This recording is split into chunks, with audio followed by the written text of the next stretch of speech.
The auction house on Station Kepler 7 buzzed with the usual crowd of traders, merchants, and collectors from across the galaxy. Bright lights illuminated the central platform where various goods were displayed and sold to the highest bidder. Most items were standard trade goods, rare metals, exotic spices, advanced technology from different worlds. But today's auction had something else, something that made Commander Sarah Chen's stomach turn. The Zilani female stood perfectly still on the platform, her blue-tinted skin catching the harsh lights. Her large amber eyes stared straight ahead, showing no emotion despite the crowd of buyers examining her like livestock. The auctioneer, a fat Broggan with too many arms, gestured toward her with obvious pride. "Lot 73, the Broggan announced in his booming voice. "Prime Zilani female, age 22 standard years, excellent health, high intelligence rating, and fully trained in domestic and technical services. The previous owner used her for complex calculations and data analysis. She can process information at rates that exceed most computers." Sarah felt her jaw clench. She had heard about the Zilani situation, but seeing it firsthand was different. The Zilani homeworld had been conquered 3 years ago by the Hegemony, a powerful alliance of alien species that controlled this sector of space. The Hegemony claimed they were protecting the Zilani by taking control of their planet, but everyone knew the truth.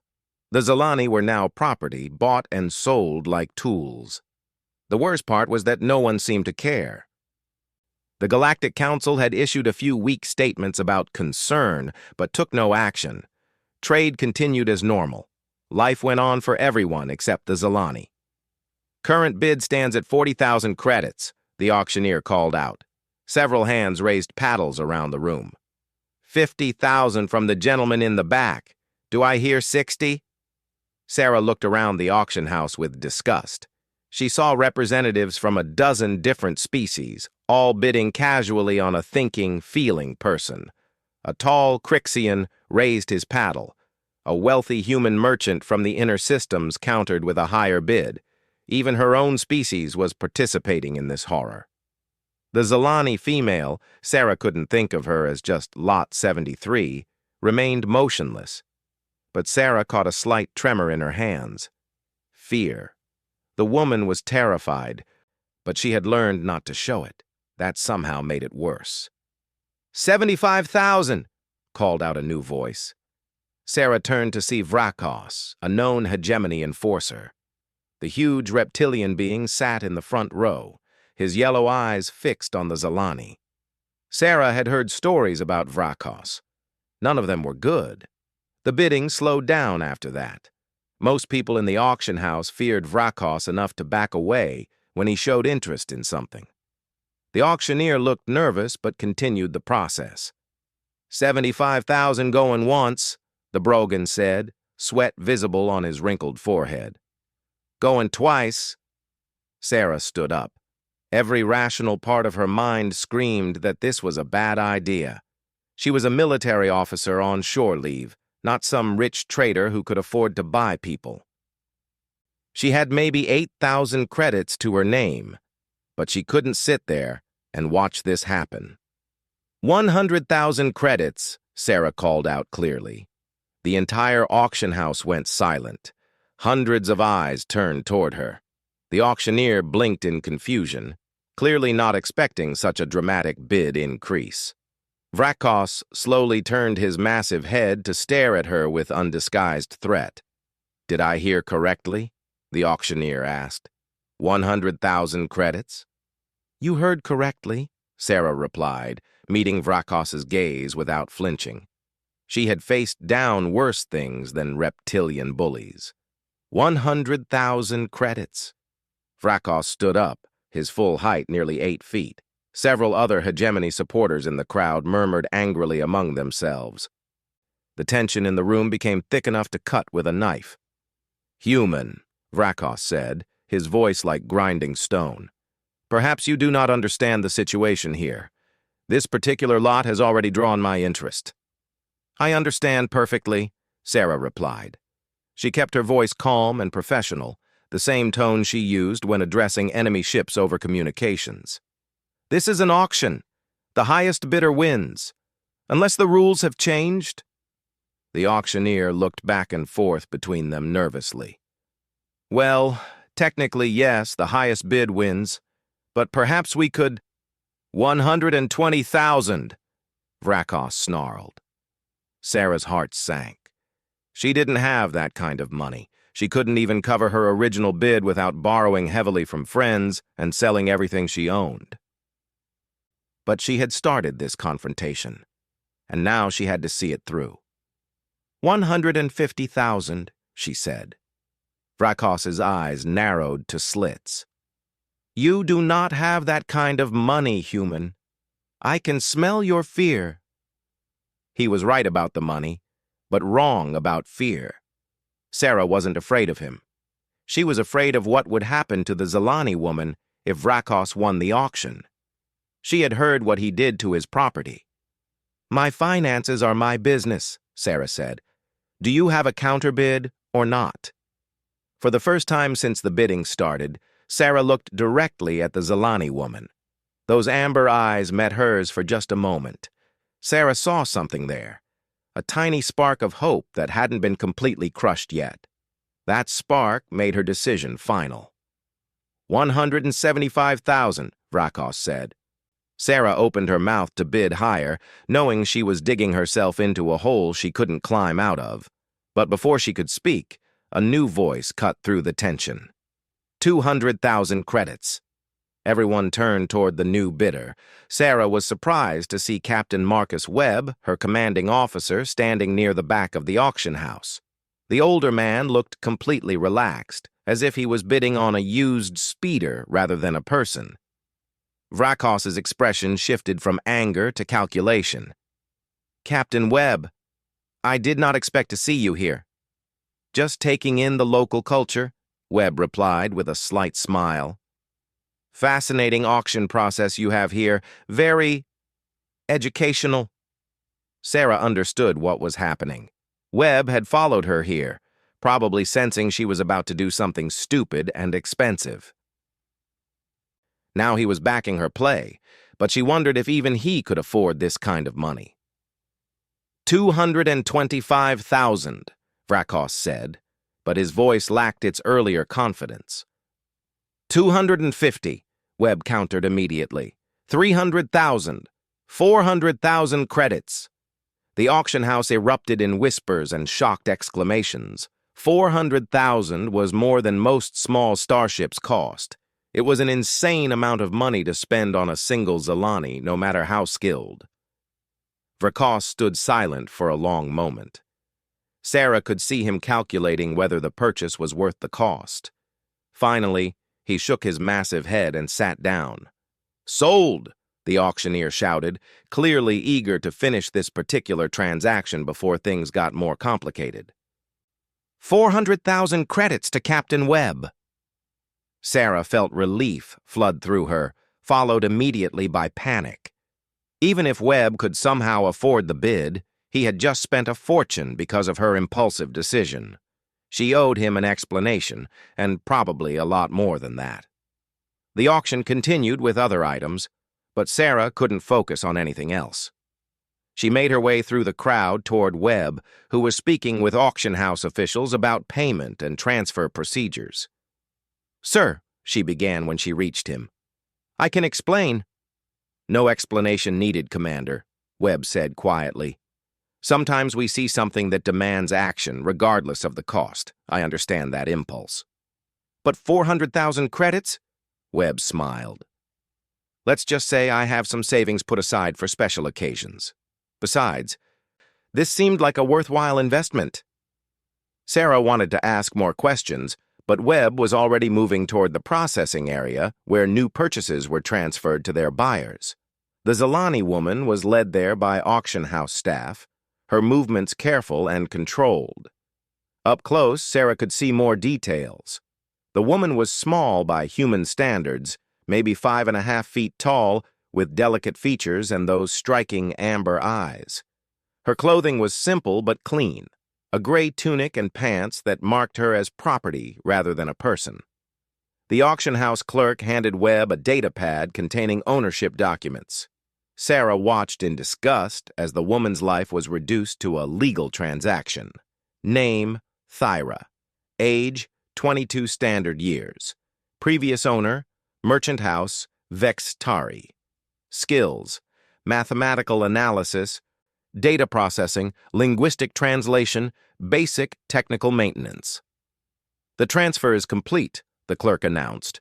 She is now registered to Captain Marcus Webb of the United Earth Navy. Standard ownership laws apply. Webb took the data pad and looked at it for a moment before handing it to Thyra. The Zalani woman stared at it in confusion, clearly not understanding what was happening. "This document says I own you," Webb said quietly, "but I'm hereby declaring that ownership invalid. You are free to make your own choices." Thyra's amber eyes went wide with shock. She looked from the data pad to Webb to Sarah as if trying to determine whether this was some kind of cruel joke. "Free?" she asked in accented but clear standard. Her voice was soft, uncertain. "Free," Webb confirmed. "You can go wherever you want. Do whatever you want. No one owns you. But I have no money, no ship, no place to go." The words came out in a rush, tinged with panic. "The hegemony destroyed my world. My people are scattered. I have nothing." Sarah felt her heart break a little more.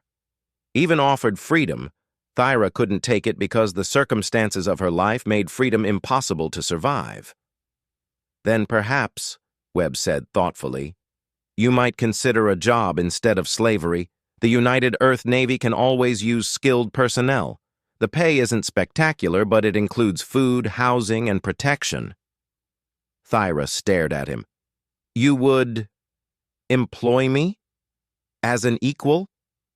"If you're qualified for the work, yes. Commander Chen here can tell you more about military service if you're interested." Sarah stepped forward.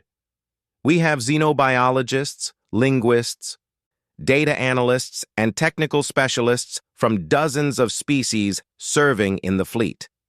If you have the skills listed in that file, you would be a valuable addition to any ship's crew."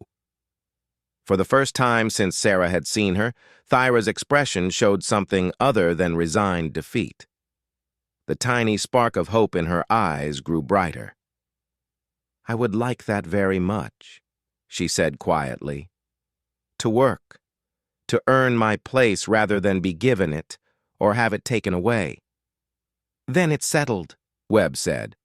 "Welcome to the United Earth Navy, Specialist Thyra. Commander Chen will help you through the enlistment process." As they walked away from the auction house, Sarah couldn't help but glance back at Vrakos. The hegemony enforcer was watching their departure with obvious anger. This wouldn't be the end of it. By interfering with his purchase, they had made an enemy. But as Sarah looked at Thyra walking beside them, no longer property, no longer a slave, but a free person choosing her own path, she decided the risk was worth it. For the first time in 3 years, someone had stood up for the Zalani. It was only one person saved out of millions still enslaved, but it was a start. And if the hegemony didn't like it, they could take their complaints to the United Earth Navy directly. Sarah had a feeling her fellow humans would have some interesting things to say in response. The real work was just beginning. Thyra would need time to adjust to freedom, to learn that she could make choices without fear of punishment. The hegemony would certainly try to reclaim what they saw as stolen property. And somewhere in the galaxy, millions of other Zalani remained in chains, waiting for someone to stand up for them. But tonight one woman was free, and sometimes that's how change begins. One person at a time, one choice at a time, one act of defiance at a time. As they boarded the shuttle back to their ship, Sarah made a silent promise. This wouldn't be the last Zalani they helped. Somehow they would find a way to do more. The United Earth Navy had a reputation for protecting those who couldn't protect themselves. It was time to live up to that reputation. The stars outside the shuttle window seemed brighter somehow as they left Station Kepler 7 behind. And for the first time in days, Sarah felt like they were heading towards something better rather than running away from something worse. Freedom was just the beginning. 3 weeks later, Specialist Thyra stood on the bridge of the UEN Defiance, watching the main screen display tactical information about a hegemony convoy. The numbers and patterns flowed across her mind like water, each ship's movement predictable once she understood the mathematical relationships governing their formation. "Thyra," Commander Chen said from beside the captain's chair, "what's your analysis of their escort pattern?" "Standard hegemony defensive formation," Thyra replied, her confidence growing stronger each day. 3 heavy cruisers maintaining a triangular perimeter around the cargo vessels. Based on their engine signatures and movement patterns, the cargo ships are carrying approximately 40,000 tons of processed materials, likely rare earth minerals from the contested systems. Captain Webb nodded approvingly from his command chair. "Any weaknesses in their formation?" Thyra studied the display more carefully. 3 weeks ago, she would have been too terrified to offer tactical advice to military officers, but the humans aboard the Defiance had treated her like any other crew member from her first day. No special deference, no casual cruelty, just professional respect based on her performance. "The formation assumes attacks from external threats," she said. "But if a ship could approach from within their sensor shadow, perhaps by following the exhaust trail of the rear cargo vessel, it could reach minimum weapon range before being detected." "Interesting," Webb mused, "but we're not here to attack them. Our orders are observation only." That was true. But Thyra had learned that human military officers rarely observed anything without considering how they might fight it if necessary. It was part of what made them effective soldiers, and she was beginning to understand what made them different from most other species. The Defiance had been assigned to patrol the border between human and hegemony space, officially to prevent misunderstandings between the two powers. Unofficially, Thyra suspected they were gathering intelligence about hegemony operations. She had seen the encrypted reports that went back to Earth Fleet Command every few days. "Specialist Thyra," Lieutenant Rodriguez called from the communications station. "We're receiving a priority message on the diplomatic channel. It's addressed to you specifically." Thyra felt ice form in her stomach. Nothing good ever came from personal messages while on duty. She had no family left to contact her, no friends outside this ship. The only beings in the galaxy who might want to reach her were the ones she hoped to never see again. "Put it through to the captain's ready room," Webb ordered. "Commander Chen, you and Thyra come with me." The 3 of them entered the small private office behind the bridge. Webb activated the secure communications system and authorized the message playback. The screen flickered to life, revealing the familiar reptilian features of Vrakos. Thyra involuntarily took a step backward. "Greetings, former property-designated Thyra," Vrakos said, his voice carrying the same menacing tone she remembered from the auction house. "I trust you are enjoying your temporary freedom aboard the human vessel." Webb's expression darkened, but he remained silent, letting the message play. "I am contacting you to inform you of recent developments that may interest you," Vrakos continued. "The Hegemony Council has decided that your illegal transfer constitutes theft of hegemony property. The humans who participated in this theft will face appropriate consequences. However, the Council is prepared to show mercy if you return voluntarily within 7 standard days." The message paused, and Vrakos leaned closer to the camera. "If you do not return, the hegemony will be forced to retrieve you through other means. We have located several refugee camps containing your former people. It would be unfortunate if these camps were to suffer accidents due to your selfish choices." The screen went black. Thyra stood frozen, her mind reeling from the implications. The hegemony was threatening other Zelani because of her freedom. People who had already lost everything would suffer more because she had dared to accept the chance at a better life. "It's a bluff," Commander Chen said immediately. They're trying to manipulate you through fear and guilt. Perhaps, Webb agreed. But we can't ignore the threat entirely. Vrakos isn't known for making empty promises. Thyra found her voice, though it came out smaller than she intended. I should go back. Both humans turned to stare at her. Commander Chen stepped closer, her expression fierce. Absolutely not. You're a free person and a member of this crew. We don't abandon our people to bullies. But other Zalani will die because of me, Thyra protested. Innocent people who have already suffered so much. How can I choose my freedom over their lives? Webb was quiet for a moment, studying her with those thoughtful eyes that seemed to see more than they should. Finally, he spoke. Thyra, what do you think happens if you go back? Do you really believe Vrakos will honor his word and leave the refugee camps alone? Thyra considered the question, applying the same analytical thinking she used for tactical problems. No, she admitted. He would likely use the camps as leverage for additional demands, and he would make an example of me to discourage other Zalani from seeking freedom. Exactly. Giving in to this threat doesn't save those people, it just delays their suffering while guaranteeing your own. The hegemony counts on that kind of thinking to maintain control. Commander Chen activated her personal communicator. This is Commander Chen to all department heads. Report to Conference Room A in 10 minutes. Priority briefing. Sarah, Webb said quietly, using her first name in a way that suggested this conversation was moving beyond normal military channels. What are you thinking? I'm thinking that we've been observing hegemony operations for 3 weeks, and we've identified patterns in their convoy schedules, defensive formations, and communication protocols. I'm thinking that we have detailed intelligence about refugee camp locations that could be useful for humanitarian operations. And I'm thinking that sometimes observation missions need to be expanded based on changing circumstances. Webb smiled grimly. That's a dangerous line of thinking, Commander, the kind that could lead to diplomatic incidents. Yes, sir, it is. Good. I'd hate to think I was the only one aboard this ship willing to take calculated risks for the right reasons.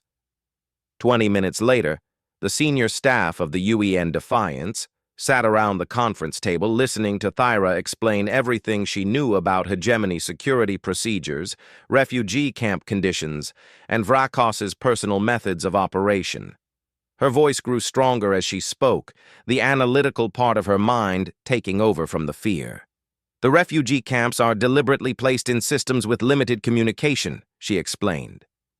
This prevents the refugees from coordinating with each other or calling for outside help. But it also means the hegemony guards rely on scheduled supply runs and communication checks. If those schedules were disrupted, it could create opportunities for extraction operations. Lieutenant Commander Park, the ship's tactical officer, leaned forward. You're talking about military action against hegemony facilities. That's an act of war. Not necessarily, Webb replied. Humanitarian rescue operations in contested space fall into a legal gray area, especially if we're responding to credible threats against civilian populations. Chief Engineer Thompson, a gruff veteran with more years in space than most of the crew had been alive, spoke up. Captain, I like the idea of sticking it to the hegemony as much as anyone. But we're one ship against an entire fleet. How exactly do you propose we pull this off? Thyra found herself speaking before she consciously decided to. We don't fight their entire fleet. We use their own procedures against them. Hegemony protocols emphasize efficiency and predictability. They follow the same supply schedules, use the same communication codes, and respond to situations according to established doctrine.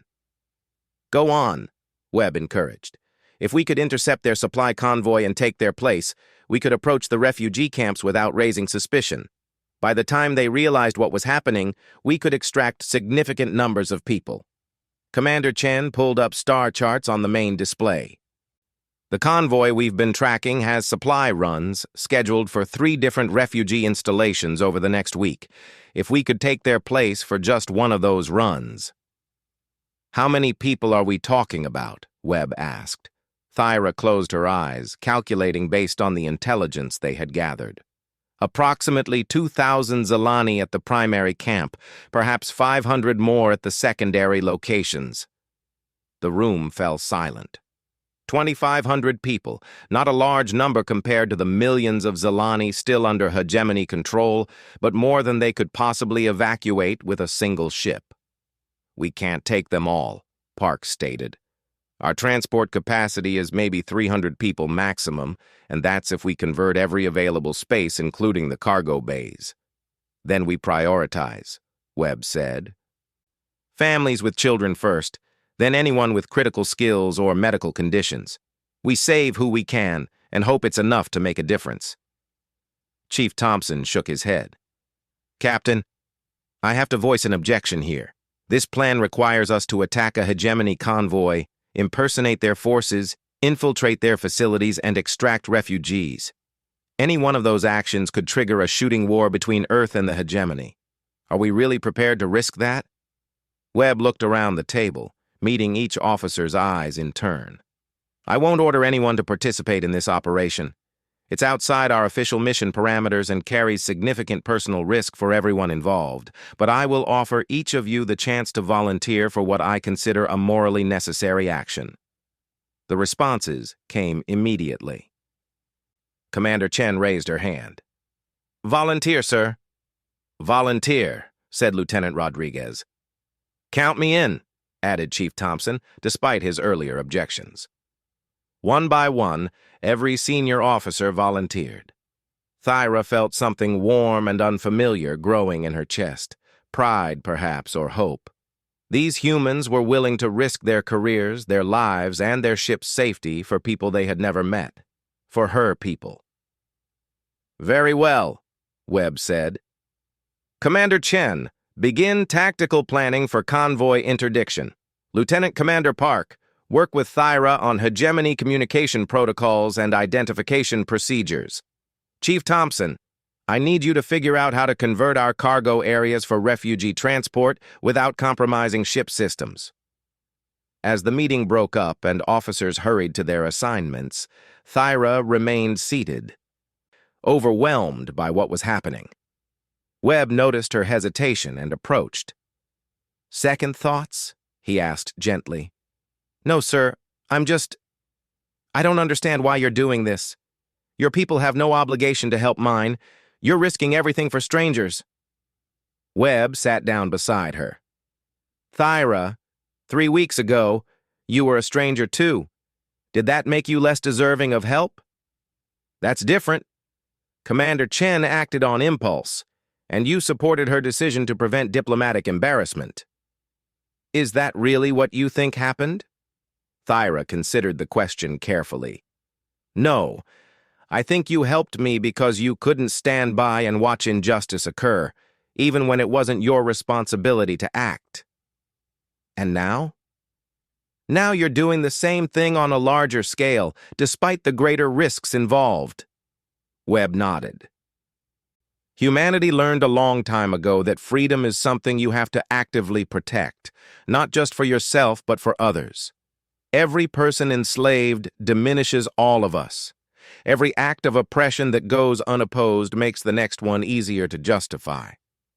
The other species in the galaxy don't seem to share that philosophy. No, they don't. Most of them view it as naive idealism or dangerous interference in the natural order. But we've found that naive idealism, properly applied, can be more powerful than cynical pragmatism. Thyra thought about that as she made her way to the tactical department to begin working on communication protocols. The humans weren't just different from other species in their technology or their military doctrine. They were different in their fundamental assumptions about responsibility and justice.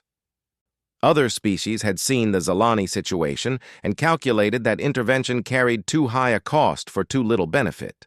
The humans had seen the same situation and decided that the cost of inaction was higher than the risk of involvement. It was a perspective that made them seem either impossibly noble or impossibly reckless, depending on your viewpoint. But as Thyra began analyzing hegemony communication codes with Lieutenant Commander Park, she decided it didn't matter which interpretation was correct. What mattered was that for the first time in 3 years, someone was preparing to fight back. And if they succeeded, 2,500 Zalani would learn what she had learned aboard the Defiance, that freedom was not just the absence of chains, but the presence of choice and the protection of others willing to stand up for what was right. The next 72 hours would determine whether human idealism was strong enough to overcome hegemony pragmatism. Thyra intended to do everything in her power to tip the balance in favor of idealism.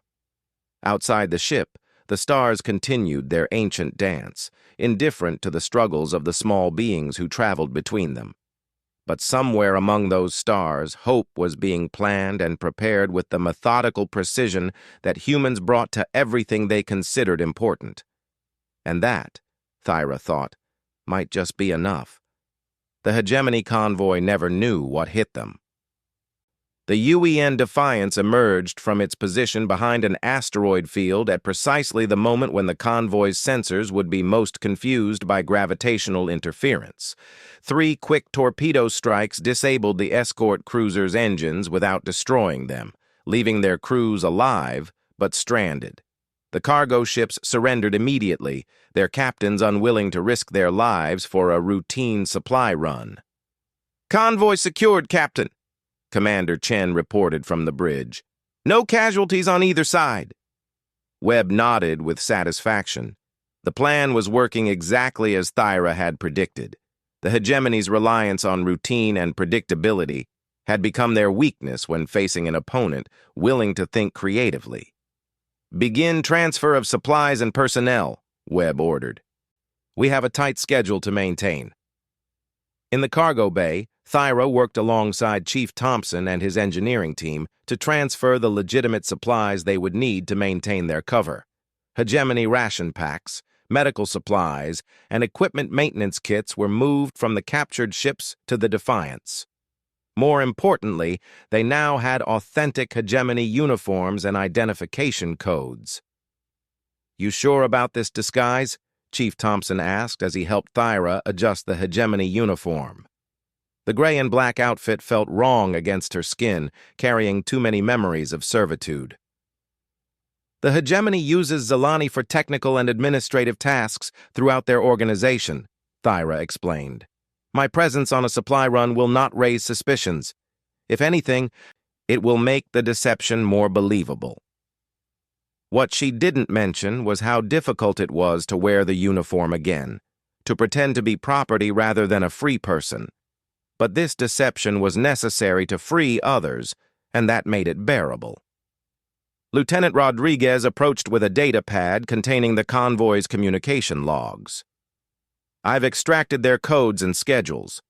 According to this, the supply run to Refugee Camp Sigma 7 is due in 14 hours. "Perfect timing," Commander Chen said as she joined them. "The camp guards will be expecting routine delivery. By the time they realize something's wrong, we'll have extracted as many people as possible." Thyra studied the camp layout on her personal display. Sigma 7 housed approximately 2,000 Zalani in a series of prefabricated buildings surrounded by energy barriers. The security was designed to keep people in rather than keep attackers out, another example of hegemony overconfidence that would work in their favor. "The guard force consists of 12 Brogan soldiers and 4 hegemony officers," she reported. "Standard rotation has 8 guards on duty at any given time. The camp's communication array sends status reports to Hegemony Command every 6 hours. "How long between the next report and the one after that?" Webb asked. 6 hours and 22 minutes from now until the following report is due." "That's our window," Chen concluded. "We extract as many people as possible in 6 hours, then disappear before anyone notices the missed communication." The next 12 hours passed in a blur of preparation. The Defiance's cargo bays were reconfigured to accommodate refugees, with emergency life support systems and basic medical facilities. The ship's small complement of shuttles was prepared for multiple trips between the ship and the surface. Every available crew member rehearsed their role in the extraction. Thyra found herself assigned to the initial contact team. Her job would be to enter the camp first and organize the refugees while the human crew dealt with the guards. It was a crucial role that required her to take command of a situation, something she was still learning to do after years of being told to remain silent and obedient. "Nervous?" Commander Chen asked as they approached the refugee camp in their disguised shuttle. "Terrified," Thyra admitted, "but also determined. These people have been waiting for hope for 3 years. I won't let them down." The refugee camp appeared on their sensors exactly as described in the intelligence reports. A collection of gray buildings surrounded by energy barriers, sitting on a barren planet with nothing else for thousands of kilometers. It was a place designed to make escape impossible and hope irrelevant.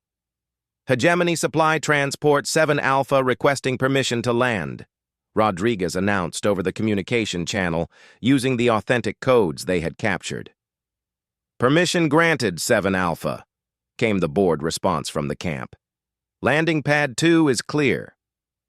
Standard unloading procedures apply." The shuttle touched down with barely a vibration. Through the viewports, Thyra could see Brogan guards approaching with the casual indifference of beings performing routine duties.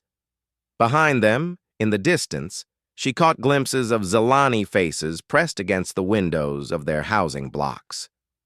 "Remember," Webb said quietly, "once we start this, there's no going back. Everyone stays calm, follows the plan, and we'll get through this." Thyra took a deep breath and activated the shuttle's ramp.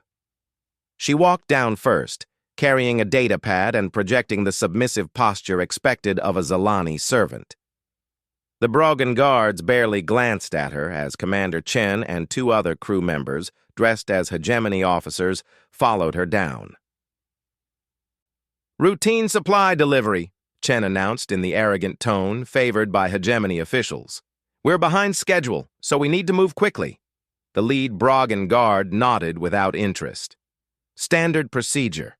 Your servant can distribute supplies to the livestock while we inspect the cargo manifest." Thyra forced herself not to react to being called a servant or hearing her people referred to as livestock. Instead, she nodded submissively and walked toward the nearest housing block while the guards were distracted by the fake inspection process. The moment she was out of sight, Thyra activated the small communication device hidden in her uniform. "Phase 1 initiated, moving to contact refugees." She entered the housing block and found herself facing 37 Zilani of various ages, all staring at her with the hollow expressions of people who had given up hope. The sight hit her like a physical blow, but she forced herself to remain focused. "Listen carefully," she said in rapid, quiet Zilani. "My name is Thyra. I was enslaved like you until 3 weeks ago, when humans from the United Earth Navy freed me. They are here now to free as many of you as possible, but we only have a few hours." The refugees stared at her in disbelief. An elderly male stepped forward, his eyes showing the first spark of life she had seen since entering the building. "Humans?" he asked. "Why would humans risk themselves for us?" "Because they believe freedom is something worth fighting for, even when it's not their own freedom at stake," Thyra replied. "But we need to move quickly. Gather only essential belongings. Children and injured first, then adults in order of family groups." The transformation was remarkable. The lifeless expressions vanished as people began moving with purpose for the first time in years. Thyra moved through the building, organizing evacuation groups and explaining what was happening. In the background, she could hear the fake inspection continuing outside, buying them precious time. "Phase 2, Chen's voice crackled through the communicator. "Guards are contained. Begin evacuation." The next hour was controlled chaos. Shuttle after shuttle landed and departed, each carrying 30 to 40 refugees to the Defiance. The ship's crew worked with military precision, processing the evacuees and getting them settled in the temporary accommodations. Thyra remained in the camp until the final shuttle, making sure every person was accounted for and no one was left behind. She had just finished checking the last housing block when her communicator buzzed with an urgent message. "Thyra, we've got problems." Rodriguez's voice was tight with tension. "Long-range sensors are showing hegemony reinforcements inbound. Looks like someone got suspicious about our convoy interdiction." Thyra felt ice in her stomach as she looked around the camp. They had evacuated nearly 1,800 people, but there were still over 200 Zilani waiting for the next shuttle. The transportation was taking longer than expected because they had discovered several injured refugees who required medical attention during transfer. "How long until the reinforcements arrive?" she asked. 43 minutes. Not enough time for another shuttle run. They would have to choose between escaping with the people they had already saved or risking everyone by staying to help the remaining refugees. "Thyra," Commander Chen's voice joined the conversation. "You need to get to the final shuttle now. We can't wait any longer." Thyra looked at the faces of the remaining Zilani, people who had trusted her promise of rescue and were now going to be abandoned because of timing and logistics. She thought about Webb's words about freedom being something you actively protect, and Chen's insistence that they don't abandon their people. "Negative," she replied. "These people are coming with us too." "Thyra, there's no time." "Then we make time," she interrupted, surprised by the authority in her own voice. "How many people can the Defiance carry if we ignore safety regulations and pack everyone into every available space?" There was a pause. "Maybe 2,200 if we convert the shuttle bays and use emergency life support, but—" "Do it! I'm not leaving anyone behind." Thyra switched to the camp's internal communication system and began broadcasting in Zilani. "All remaining refugees report to Landing Pad 2 immediately. Bring nothing except yourselves. Move quickly but stay calm." As the final group of Zilani hurried toward the shuttle, Thyra's communicator crackled with a new voice, one that made her blood freeze. "Well, well," Vrakas said, his reptilian features appearing on the small display. "The little slave has learned to give orders. How touching." The communication was coming from an approaching hegemony ship. Thyra could see it now, a heavy cruiser dropping out of hyperspace with weapons already powered. "You have exactly 2 minutes to surrender before I destroy your ship and everyone on it," Vrakas continued. "Return to your proper place, and I might allow some of the refugees to live." Thyra felt the familiar fear, the instinct to submit that had been beaten into her over years of slavery. But she also felt something else, anger. Pure, righteous anger at being threatened, at seeing her people used as hostages, at the assumption that she would trade their freedom for the illusion of mercy. "This is Specialist Thyra of the United Earth Navy," she replied, using her full title and letting her anger show in her voice. "And I have a counter-proposal for you." She switched to the emergency command frequency, connecting her to the Defiance's bridge. "Captain Webb, I'm transmitting the hegemony ship's tactical specifications to you now.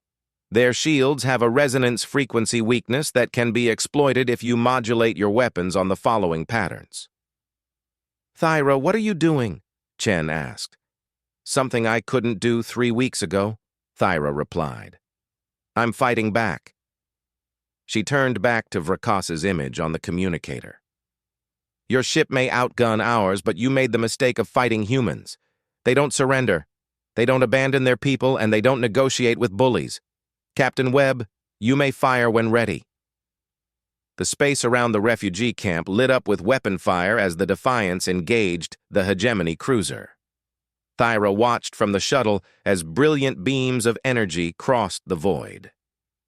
The human ship was smaller and less heavily armed, but it moved with an agility and unpredictability that the hegemony vessel couldn't match. More importantly, Thyra's analysis of the shield weaknesses proved accurate. The Defiance's weapons, properly modulated, punched through the cruiser's defenses like they were paper. Within minutes, Vrakos's ship was adrift, its engines dead and its weapons offline. "Impossible!" Vrakos snarled over the communication channel. "No single ship should be able to defeat a hegemony cruiser." "You're right," Webb's voice joined the conversation from the Defiance. "No single ship should be able to do that, but you made the mistake of threatening our people. When you do that, you're not fighting a single ship. You're fighting the entire United Earth Navy and everything we stand for." The final shuttle launched from the refugee camp with Thyra and the last group of evacuees aboard. As they approached the Defiance, she could see through the viewports that the ship was packed beyond any reasonable capacity with her people. Nearly 2,200 Zelani who would wake up tomorrow as free beings instead of property. "Thyra," Commander Chen said as they entered the shuttle bay, "that was either the bravest or the most reckless thing I've ever seen anyone do." "Maybe both," Thyra admitted. "But 3 weeks ago, you showed me that sometimes you have to stand up for what's right, regardless of the consequences." Today felt like the right time to apply that lesson. The jump to hyperspace came just as more hegemony ships arrived in the system. Within hours, they were safely in human-controlled space, where the refugees could begin the process of building new lives in freedom. 3 days later, as the Defiance approached Earth space, Thyra stood on the observation deck watching her people. They moved differently now, with purpose instead of resignation, with hope instead of despair. Children played games they had been forbidden to play. Adults made plans for futures they had thought were impossible. Commander Chen joined her at the observation window. "Any regrets?" she asked. "About leaving slavery behind? About helping my people escape? About standing up to Vrakos?" Thyra shook her head. "No regrets at all. But I do have questions." "Such as? Why do humans do this? Why do you risk everything for people you've never met? The other species think you're either naive or dangerous for interfering in galactic affairs." Chen was quiet for a moment, considering the question. "Maybe we are naive. Maybe we are dangerous. But we learned something a long time ago that other species apparently haven't figured out yet. Which is that freedom isn't a limited resource. Helping others become free doesn't make you less free. It makes everyone more free. And when everyone is more free, everyone is safer." Thyra nodded, understanding. It was the same principle that had led Webb to spend 400,000 credits on a stranger's freedom, and Chen to risk her career for people she had never met. Humans didn't see freedom as a zero-sum game where one person's gain required another person's loss. "There's going to be a war, isn't there?" Thyra asked. "Between humanity and the hegemony. We've forced their hand by proving that their control can be challenged." "Probably," Chen agreed. "But if there is, they'll discover that we're not just naive idealists. We're naive idealists with really good weapons and an absolute unwillingness to back down when innocent people are being hurt." As Earth grew larger in the viewports, Thyra felt something she hadn't experienced since childhood. Excitement about the future. She was no longer property to be bought and sold. She was no longer a refugee waiting for someone else to determine her fate. She was Specialist Thyra of the United Earth Navy, a free person who had chosen her own path and helped others do the same. The hegemony would learn, as Vrakos had learned, that humans were not like other species. They were idealistic enough to believe that everyone deserved freedom and practical enough to fight for that belief when necessary. They were strong enough to take risks for strangers and smart enough to win against superior numbers. Most importantly, they were stubborn enough to keep standing up for what was right, even when everyone else told them it was impossible or impractical. And sometimes, Thyra thought as she watched the blue marble of Earth fill the view screen, stubborn idealism backed by superior firepower was exactly what the galaxy needed. The stars outside continued their ancient dance, But they were no longer indifferent to the struggles of those who traveled between them. Somewhere among those stars, 2,200 people had learned that chains could be broken and that someone would always stand up for those who couldn't stand up for themselves. It was, Thyra realized, a very human thing to believe, and the galaxy was better for it.